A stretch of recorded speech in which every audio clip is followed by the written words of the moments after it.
The massive ship came out of the darkness between stars like a metal mountain. Its black hull stretched for miles, covered in weapons that could destroy planets.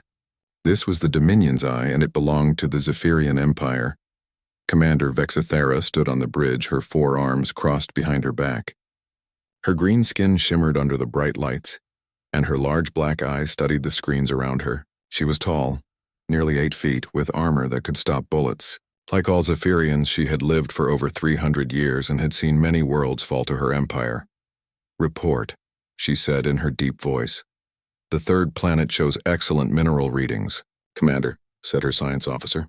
"Large amounts of iron, gold, and rare metals. Also detecting trilithium deposits." Vexithera smiled, showing her sharp teeth. Trilithium was the most valuable fuel in the galaxy. It powered their biggest ships and strongest weapons. This planet could supply the Empire for centuries. "What about the local species?" she asked. The science officer looked at his screen. "They call themselves humans. Bipedal mammals. Very primitive. They only discovered spaceflight 50 years ago. No faster than light travel. No energy shields. Their weapons are crude projectiles and simple explosives." Vexithera walked to the main screen. It showed the blue and green planet spinning slowly. Small metal objects orbited around it. Satellites and space stations. Tiny ships moved between the planet and its moon. Everything looked so simple and weak. "Physical capabilities?" she asked. "Severely limited, Commander. No natural armor. Soft skin that tears easily. Weak bones. Poor eyesight compared to most species. They live only 70 to 100 years. They need to breathe oxygen constantly and die without it." Another officer spoke up. "They also seem to fight among themselves constantly. We detect over 200 separate governments on their planet. Many are at war with each other." Vexithera laughed. This was perfect. A divided species with weak bodies and primitive technology. They had valuable resources but no way to protect them. It would be easier than taking candy from a child. The Zephyrian Empire had conquered 12 star systems using the same method. First, they would study the target species. Then they would send an ultimatum: surrender or be destroyed. Most species chose to surrender. Those who didn't were quickly crushed by superior technology and tactics. "Begin standard scanning procedures," Vexithera ordered. "I want detailed maps of their military installations, population centers, and resource locations." The crew worked efficiently. They had done this many times before. Their scanners could see through clouds and underground. Their computers analyzed every radio signal from the planet. Within hours, they knew more about Earth than most humans did. The results made Vexithera even more confident. The humans had scattered their military forces across the planet. They had no unified command structure.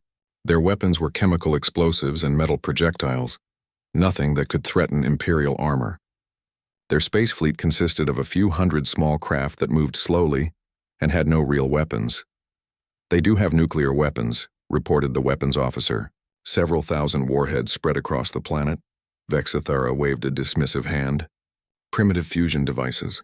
Our shields can handle anything they have." She was right. The Empire had fought species with much more advanced nuclear weapons. Their energy shields could absorb massive amounts of radiation and heat. Their armor could survive direct hits from fusion bombs. The humans might as well throw rocks. "Prepare the ultimatum message," she commanded. "Standard format. They have 72 hours to surrender unconditionally."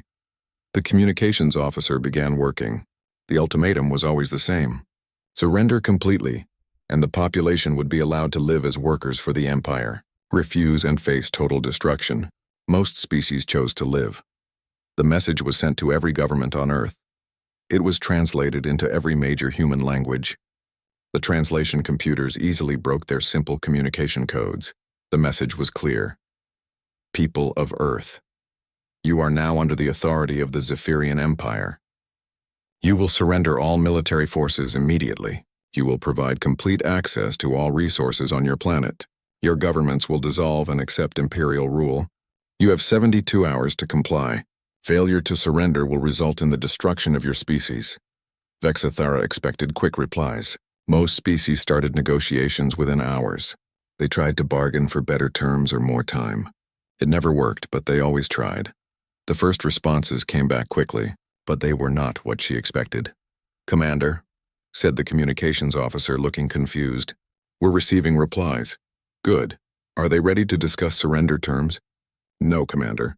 They're refusing. Vexithara turned around quickly. Refusing? Yes, Commander.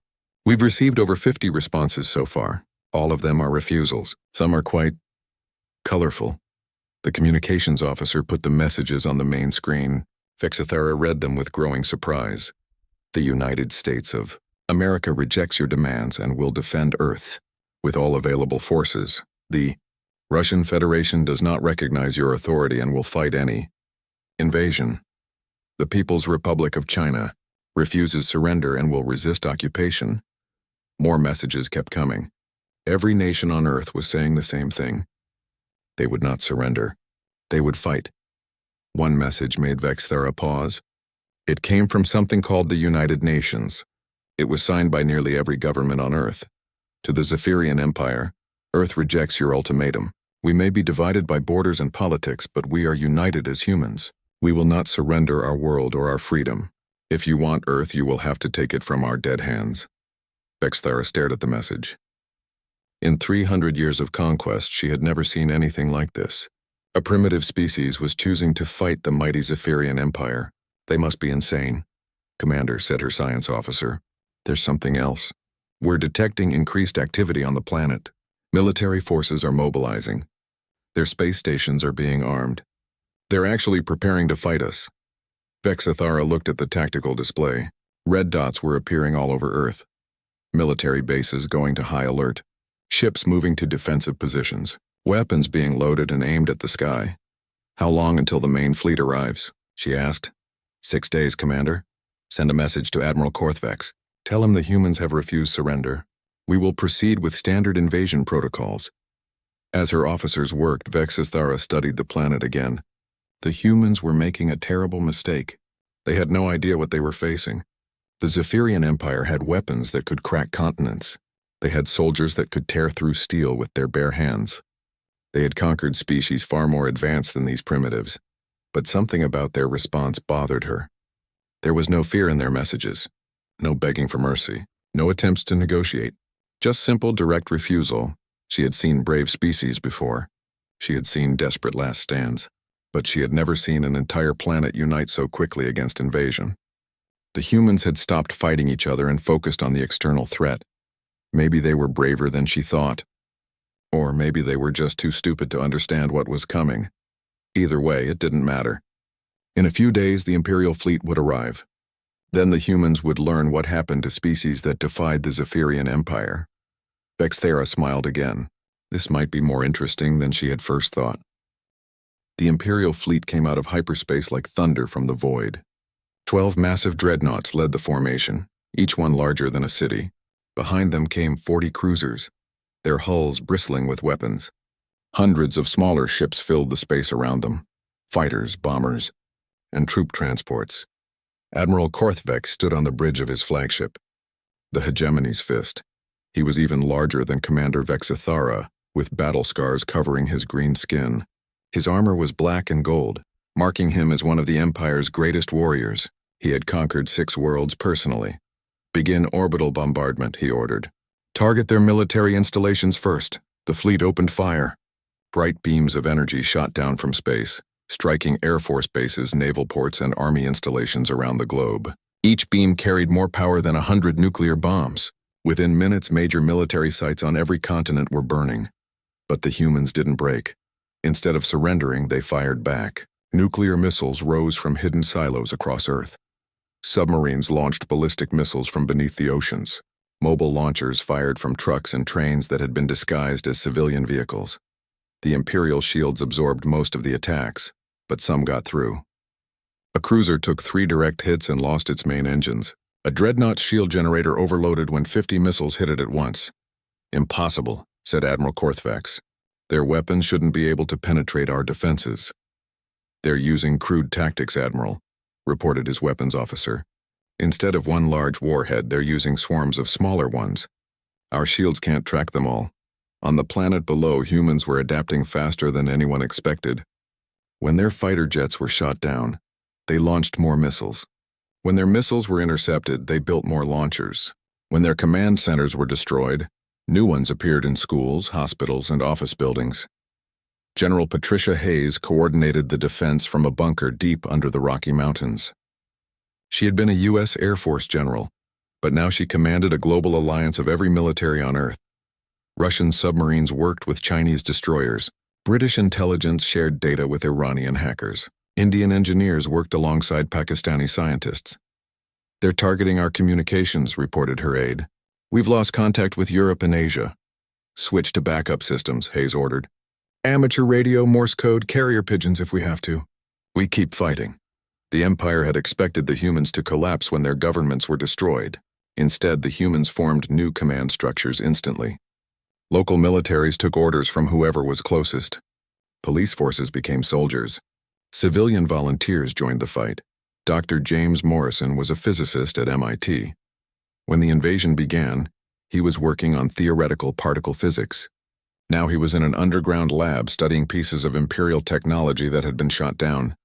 "This is incredible," he told his team. "Their shields work on quantum interference patterns. But look at this. They can't adapt to rapid frequency changes." His team worked around the clock, sharing their discoveries with scientists around the world. Within days, human weapons began to evolve.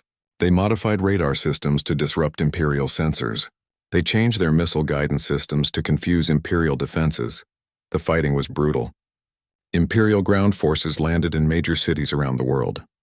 Their soldiers were 8 feet tall, covered in armor that could stop tank shells. They carried weapons that could cut through concrete like paper. But the humans fought them in ways the Empire had never seen before. In London, civilians blocked streets with burning cars, forcing Imperial troops into kill zones where human soldiers waited with improvised weapons. In Tokyo, resistance fighters used the subway tunnels to move unseen, popping up to attack and then disappearing again. In New York, police and criminals worked together to set traps using the city's own infrastructure. Captain Marcus Rodriguez had been a Marine stationed in Afghanistan when the invasion began. Now he led a mixed force of soldiers, police, and armed civilians in the ruins of Los Angeles. His enemy was technologically superior in every way, but they had weaknesses. "They fight like machines," he explained to his troops. "They follow patterns. They expect us to fight like other species they've conquered, so we don't." His forces used guerrilla tactics that the Empire couldn't counter. They would attack a convoy, kill a few Imperial soldiers, then fade into the civilian population. The Empire couldn't tell fighters from non-combatants because the humans all looked the same to them. When Imperial forces tried to secure a neighborhood, the humans would disappear. When they moved on, the humans would return and attack their supply lines. When they tried to control the entire city, they found they didn't have enough troops. The Empire was learning that conquering Earth was different from conquering other worlds. Most species they fought had organized militaries that could be defeated in large battles. Once you destroyed their main forces, the planet surrendered. But humans didn't work that way. Every human was a potential soldier. Every building was a potential fortress. Every city block was a potential battlefield. After 1 month of fighting, Admiral Korthvek studied his casualty reports with growing concern. He had lost 3 cruisers and dozens of smaller ships. Thousands of Imperial soldiers were dead or wounded. His forces controlled major cities, but the countryside was still full of human resistance. "Request reinforcements from Imperial Command," he ordered. "This is taking longer than expected." "Sir," said his aide carefully. "Imperial Command is asking why we need reinforcements to fight primitives." Korthvek's mandibles clicked in frustration. How could he explain that these primitives fought like demons? That they turned their own cities into weapons? That they seemed to learn from every battle? On Earth, the resistance was growing stronger. Humans shared information through networks the Empire couldn't shut down. They learned to make explosives from household chemicals. They figured out how to jam Imperial communications. They discovered weak points in Imperial armor. Dr. Sarah Chen had been a computer programmer before the invasion. Now she led a team of hackers and engineers in the New York subway tunnels. They had captured Imperial equipment and were slowly figuring out how it worked. "Their armor has cooling vents," she reported to the Global Resistance Network. "If you can get close enough, pour molten metal into the vents. The soldier inside will cook. Their vehicles need to recharge every 6 hours," added another engineer from Berlin. "That's when they're vulnerable. Their weapons overheat after sustained fire," said a mechanic from Mumbai. "Make them waste ammunition. then attack when they're reloading. The Empire had better technology, but the humans had something else. They had creativity. They had desperation. They had the fury of a species fighting for survival. Most importantly, they had each other. For the first time in human history, the entire planet was working together toward one goal. Every language, every culture, every nation united against the common enemy. 3 months after the invasion began, Admiral Korthvek sat in his command chair, staring at reports he didn't want to believe. His forces controlled about 60% of Earth's major cities, but the humans still fought in every one of them. His supply lines were under constant attack. His troops were exhausted from fighting an enemy that never stopped. "Sir," said his communications officer, "we're receiving another message from the humans."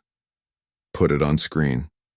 A human face appeared, an older man with gray hair and tired eyes, but those eyes burned with determination. "I am speaking for all humans everywhere," the man said. "We know you are stronger than us. We know you have better weapons. We know you can destroy our cities. But we will never stop fighting. We will make you pay for every meter of our world. We will teach you that some planets are too expensive to conquer." The message ended. Admiral Korthvek stared at the blank screen for a long time. For the first time in his long military career, he began to wonder if victory was worth the cost.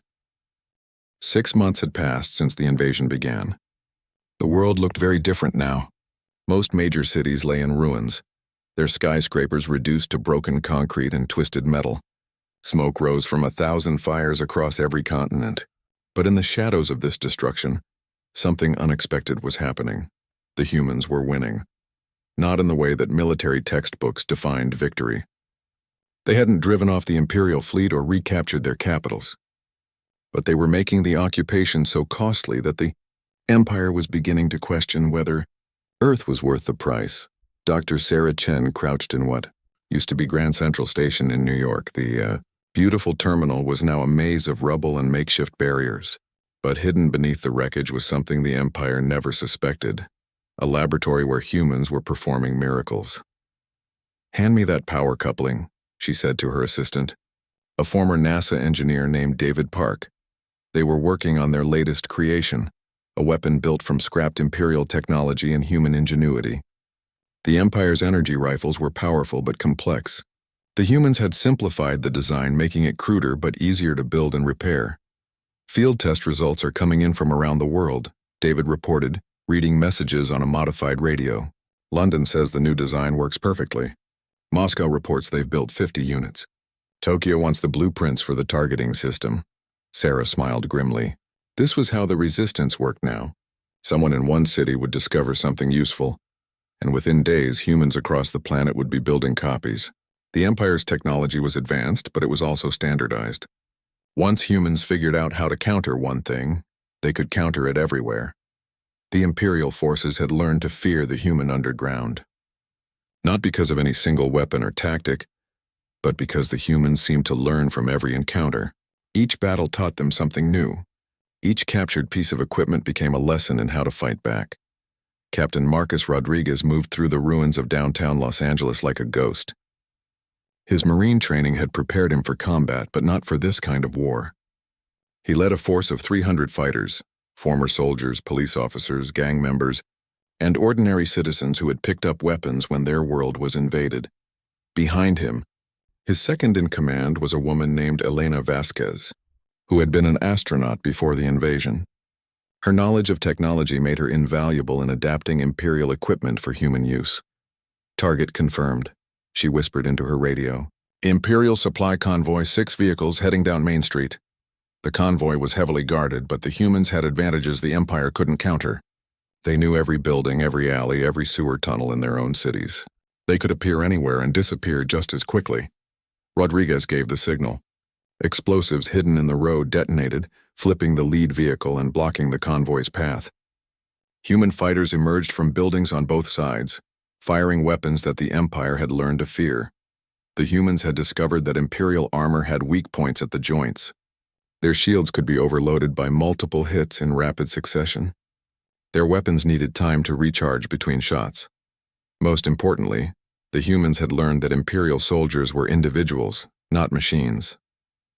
They could be confused, frightened, and demoralized just like anyone else. The battle lasted only minutes. When it was over, the convoy was destroyed, and the humans had vanished back into the ruins. They left behind bodies of Imperial soldiers and a message spray-painted on a wall. Earth remembers. These small victories were happening everywhere. In the Amazon rainforest, indigenous tribes used their knowledge of the jungle to ambush Imperial patrols. In the Sahara Desert, Bedouin fighters struck at supply lines and disappeared into the sand. In the mountains of Afghanistan, resistance fighters who had spent decades fighting various armies now turned their skills against alien invaders. The Empire was discovering that Earth was too big to control completely. They could hold major strategic points, but the spaces between were filled with angry humans who refused to give up. Commander Vexithara stood in what used to be the Pentagon, now serving as an Imperial command center. She studied tactical displays that told a story she didn't want to believe. Red markers showed human resistance activity. There were thousands of them scattered across every continent. Casualty report, she ordered. Her aide hesitated before answering. 14,000 Imperial soldiers killed or wounded in the last month. 47 vehicles destroyed. 12 aircraft shot down. Supply convoy success rate has dropped to 60%. Those numbers were impossible. The humans were primitives fighting with captured weapons and improvised explosives. They shouldn't be able to inflict such losses on the Imperial military, but they were doing it through sheer persistence. The humans didn't try to win big battles. Instead, they nibbled away at Imperial forces with countless small attacks. A sniper here, a roadside bomb there, a sabotaged vehicle somewhere else. Each attack alone was meaningless. Together, they were bleeding the Empire to death. The worst part was that the humans were getting better at it. They shared information through networks the Empire couldn't completely shut down. Hidden radio stations broadcast tactical lessons across the globe. Coded messages were painted on walls, carved into trees, even spelled out in the arrangement of everyday objects. Dr. Chen's team had become experts at Imperial technology. They had learned to jam Imperial communications, hack their computer systems, and turn their own weapons against them. Every piece of equipment the Empire brought to Earth eventually ended up being studied in hidden human laboratories. "We've cracked their encryption," David Park announced excitedly. "We can read their radio traffic." This was the breakthrough they had been working toward for months. Now they could listen to Imperial plans and coordinate their resistance accordingly. The humans learned that the Empire was having supply problems. The constant attacks on convoys meant that ammunition and spare parts weren't reaching the front lines. Imperial equipment was breaking down faster than it could be repaired. They also learned something more important. The Empire was scared. Intercepted communications showed Imperial commanders requesting more reinforcements. They complained about human tactics that defied military logic. They reported that their soldiers were becoming demoralized by fighting an enemy that seemed to be everywhere and nowhere at once. Most telling of all, they had stopped talking about when they would complete the conquest. Now they talked about how long they could maintain the occupation. The resistance leaders held a secret meeting in an abandoned subway tunnel beneath Washington.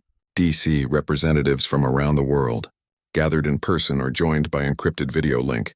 General Hayes, who had been coordinating global military resistance, looked tired but determined.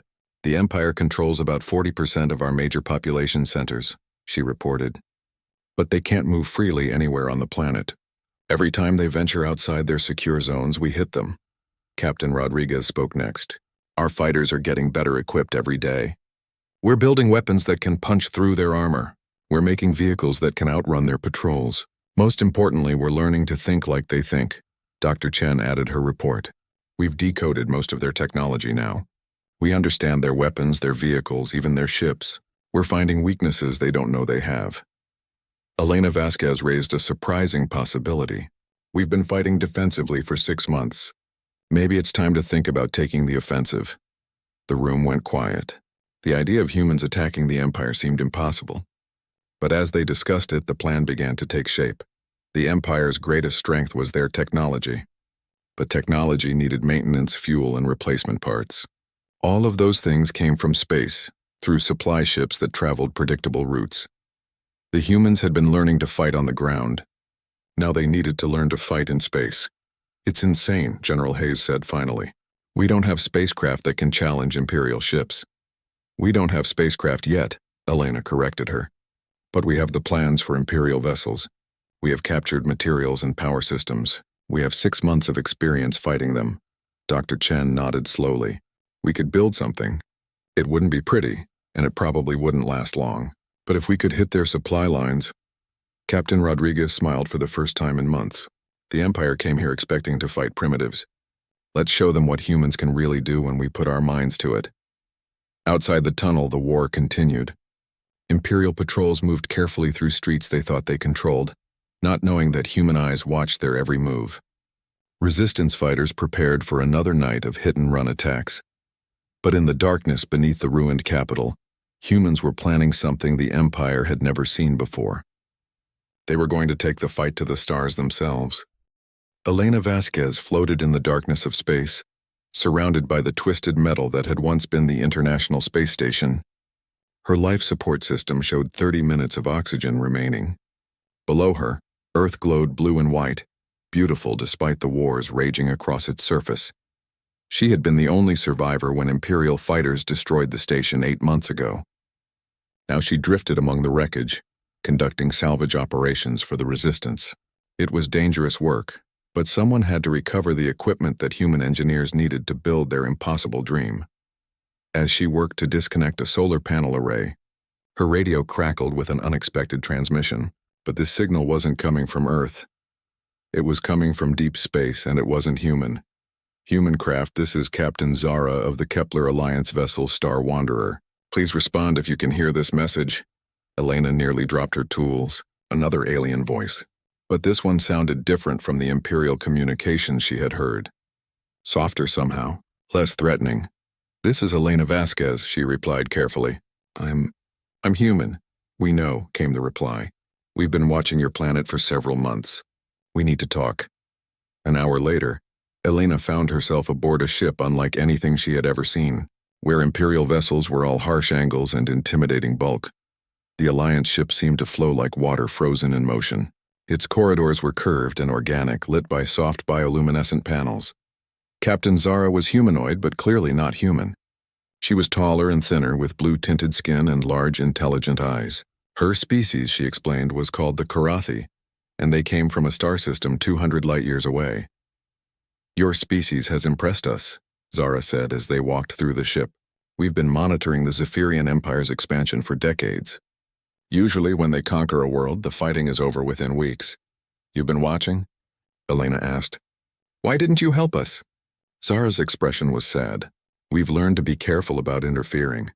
The Empire is powerful and we have our own people to protect. We expected Earth to fall like all the others. They entered a large chamber filled with screens showing images from across the galaxy.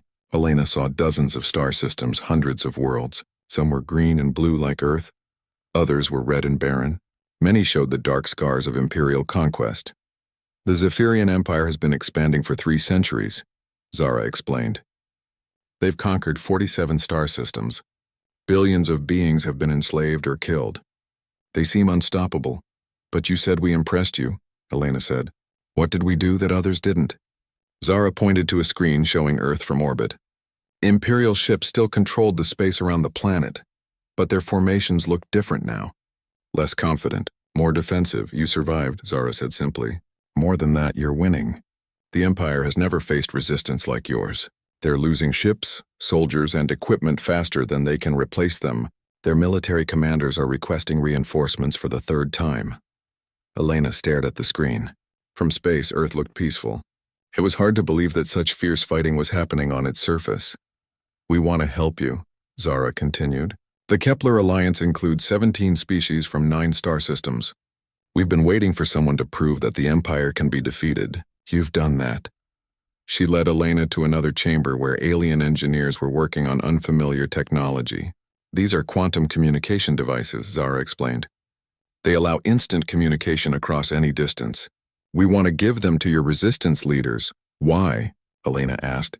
Because information is your greatest weapon. The Empire's weakness is that they can't adapt quickly. They follow rigid protocols and procedures.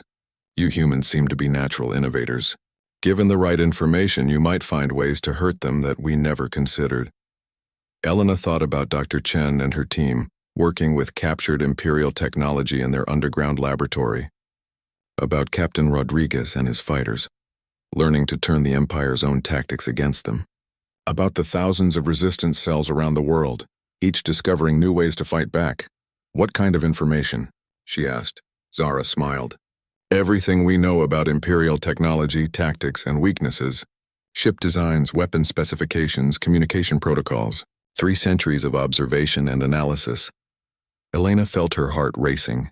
The resistance had been working blind, figuring out Imperial technology piece by piece through trial and error. With Alliance data, they could skip years of research and development.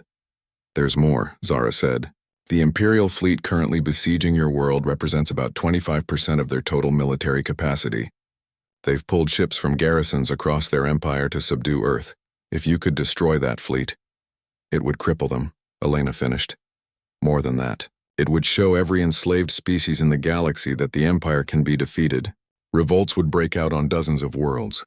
The Empire would collapse. Elena stared at the alien captain. The weight of what she was suggesting was enormous. Earth wasn't just fighting for its own survival anymore. It was fighting for the freedom of an entire galaxy. How do we destroy their fleet? She asked. We don't have warships. We barely have working spacecraft. Zara led her to one final chamber. Here, Alliance engineers were working alongside human technicians who had somehow made their way to the ship. Elena recognized some of them, engineers from NASA, ESA, and other space agencies who had been presumed dead. You're building something, Elena realized. We're helping you build something, Zara corrected. The Alliance has advanced technology, but we lack the creative desperation that drives your species. You humans have a talent for turning peaceful tools into weapons. On the screens around them, Elena could see the plans taking shape. It wasn't a traditional warship. It was something new, built from a combination of human ingenuity and Alliance technology. Parts of it looked like the International Space Station. Other sections resembled Imperial vessels. Still others were completely alien. It won't be pretty, said one of the human engineers, a woman Elena recognized from mission control. But it should work. One ship against an entire fleet? Elena asked. One ship is just the beginning, Zara said. Your people have been building in secret for months. Hidden shipyards and asteroid mines. Construction sites on the far side of your moon. Assembly points in the outer solar system. You humans have been busy. Elena felt a surge of pride and hope. While the Empire focused on controlling Earth's surface, humans had been working in the darkness of space. They had been learning, building, preparing for something the Empire never expected. When do we attack? She asked. Soon, Zara replied. But first, we need to get this information to your resistance leaders. The quantum communicators will let you coordinate globally in ways the Empire can't intercept or jam. Elena thought about Captain Rodriguez and his fighters, struggling to communicate through Imperial jamming, about Dr. Chen and her scientists working with incomplete data, about General Hayes and her military commanders trying to coordinate a global resistance with primitive radio equipment. They're going to love this, she said. We hope so, Zara said, because what you're planning is either brilliant or suicidal. Possibly both, Elena laughed, surprising herself. You obviously don't know humans very well. Those are our 2 favorite kinds of plans. As the Alliance ship prepared to deliver its cargo of communication devices and technical data to Earth, Elena looked out at her home planet one more time. The war had changed everything about human civilization. Cities lay in ruins. Millions were dead. The future was uncertain, but humanity had learned something important about itself in these terrible months. When pushed to the edge of extinction, humans didn't break. They adapted. They learned. They fought back with a creativity and determination that even their allies found surprising. The Empire had come to Earth expecting an easy conquest. Instead, they had awakened something they didn't understand, the fury of a species that refused to accept defeat. Soon, that fury would reach into space itself, and the Empire would learn that some prey, when cornered, becomes predator. The signal went out across all frequencies at exactly 600 hours, Earth Standard Time. It was simple, just 4 words that had been chosen by humanity's scattered leaders. Remember what they took. Admiral Korthvex was reviewing casualty reports when his communications officer alerted him to the transmission. He barely paid attention at first. The humans were always broadcasting propaganda messages, trying to maintain morale for their doomed resistance. But then his sensors began detecting movement throughout the solar system. Admiral, his sensor operator called out, voice tight with confusion. I'm reading multiple contacts emerging from asteroid fields, lunar shadow zones, and outer system hiding spots. Impossible, Korthvek said. The humans have no significant space fleet. Sir, I'm counting over 300 vessels. Correction, 400. They're still appearing. On the main screen, red dots began appearing like stars coming out at twilight. They emerged from behind moons, from within asteroid belts, from the dark spaces between planets where no Imperial scanner had thought to look carefully. Elena Vasquez stood on the bridge of the lead ship, a bizarre creation that the human engineers had named Earth's Fury. It was built from salvaged space station components, captured Imperial technology, and Alliance engineering knowledge. It looked like nothing that had ever flown before.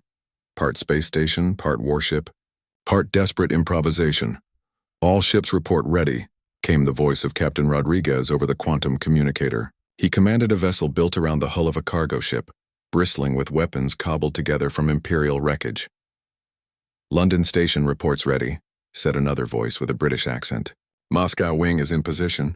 Tokyo squadron standing by. Elena smiled grimly. For 10 months, while the Empire focused on the ground war, humans had been building in secret. They had used captured Imperial fabrication equipment to construct a fleet that existed purely to do one thing: hurt the Empire as badly as possible before being destroyed. Dr. Chen, are your surprises ready? Elena asked. All cyber warfare packages loaded and ready, came the reply from Earth's surface. The moment you engage, we'll hit every Imperial system we can reach. Admiral Korthvek studied the tactical display with growing alarm. The human ships were crude and obviously improvised, but there were so many of them, and their formation didn't make sense by any military doctrine he knew. They're not trying to win a space battle, his tactical officer observed. They're trying to ram us, that was exactly right. The human fleet wasn't designed for elegant space combat. Every ship was built around one principle: get close to Imperial vessels and do as much damage as possible before being destroyed. All ships, open fire, Korthvek ordered. Destroy them before they can close distance. The Imperial fleet opened up with everything they had. Energy beams lanced through space, striking human ships and tearing them apart. Missiles streaked between the fleets, exploding in brilliant flashes, but the humans kept coming. Earth's fury shuddered as Imperial fire tore through its makeshift armor. Elena felt the ship bucking under her feet like a wild animal. Damage reports flooded in: hull breaches, power failures, weapon systems offline. Keep us moving, she ordered her pilot, a former Navy aviator named Tom Chen, Dr. Chen's brother. All we need is to get close. The human ships were dying in dozens, but for every one destroyed, 2 more seemed to take its place.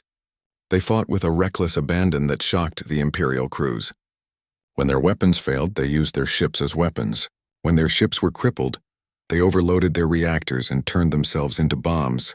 Sir, the Imperial sensor operator called out, the humans are boarding us. This was Captain Rodriguez's plan. While most of the human fleet drew Imperial fire, smaller craft slipped through the chaos. These were built around a single purpose: getting human soldiers onto Imperial ships. The boarding pods looked like metal coffins with rocket engines. They carried teams of humans in powered armor built from captured Imperial technology and Alliance designs. These soldiers had trained for months in the ruined cities of Earth, learning to fight in close quarters against superior enemies.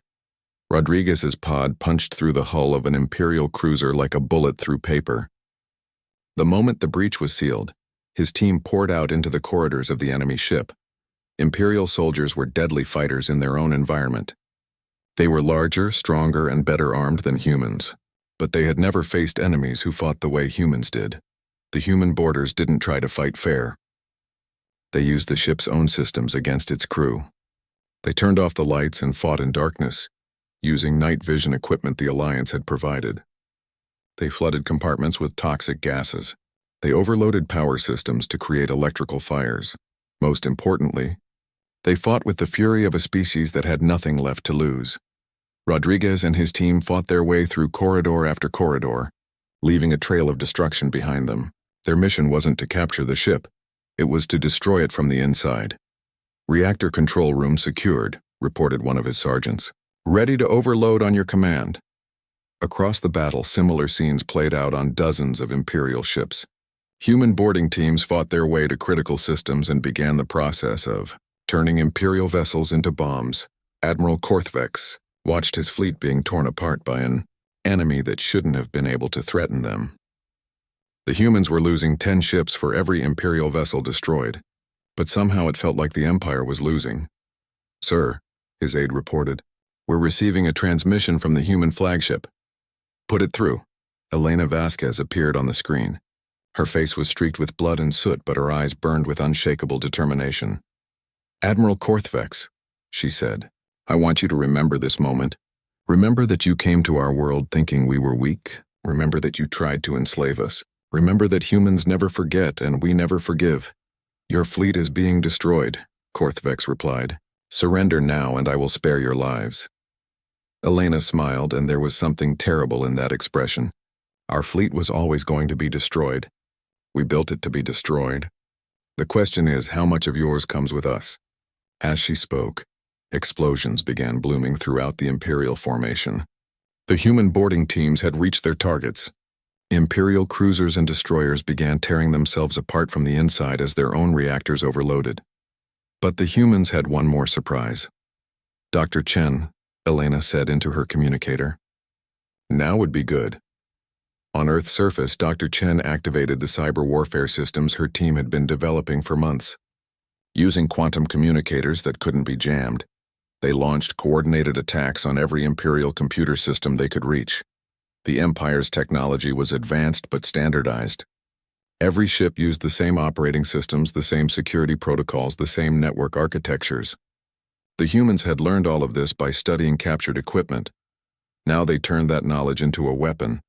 Imperial ships suddenly found their own systems fighting against them. Weapon targeting systems began firing at random. Navigation computers sent ships on collision courses with each other. Life support systems shut down without warning. Hegemony's fist shuddered as human viruses tore through its computer networks. Admiral Korthvex watched in horror as his flagship began to lose control of its own systems. "Admiral," his communications officer called out. "The humans are transmitting on all Imperial frequencies." Elena's voice filled every Imperial ship in the fleet.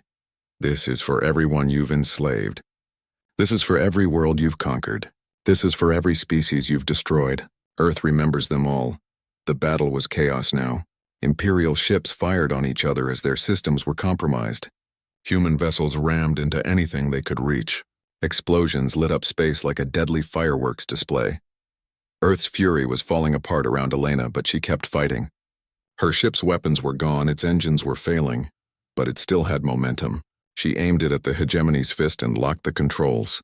"All hands abandon ship," she ordered. "This is our stop."